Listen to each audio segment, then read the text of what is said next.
ओम श्री महागणाधिपतये नमः। सिद्धि बुद्धि विघ्नेश्वर स्वामी देवताभ्यो नमः। उमामहेश्वराभ्याय नमः। शिवाष्टकम्। प्रभुं प्राणनादं विभुं विश्वनादं जगन्नाथनादं सदानन्दभाजम् भवद्वंस्य भूतेश्वरं भूतनादं शिवं शङ्करं शम्भु मीशानमीडे गळेरुण्डमालं तनौ सर्पजालं महाकालकालं गणेशादिपालम्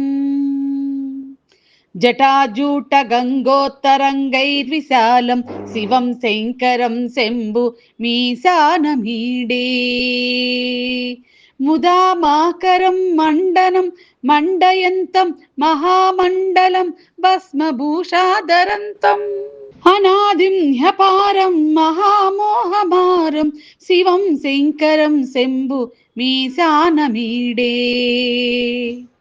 वटादो निवासं महाट्टहासं महापापनासं सदा सुप्रकाशम् उमेशं गणेशं गिरीशं महेशं शिवं शङ्करं शम्भुमीशानमीडे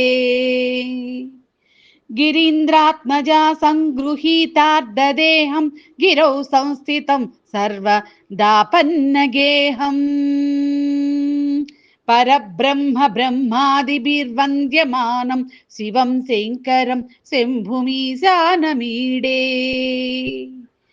कपालं त्रिशूलं कराभ्यं दधानं पदाम्बोजनम्राय कामं दधानं बलिवर्धयानं सुराणां प्रधानं शिवं शङ्करं शम्भुमीशानमीडे शरश्चन्द्रगात्रं गणानन्दपात्रं त्रिनेत्रं पवित्रं धनेशस्य मित्रम् अपर्णाकळत्रं सदा सच्चरित्रं शिवं शङ्करं शम्भुमीशानमीडे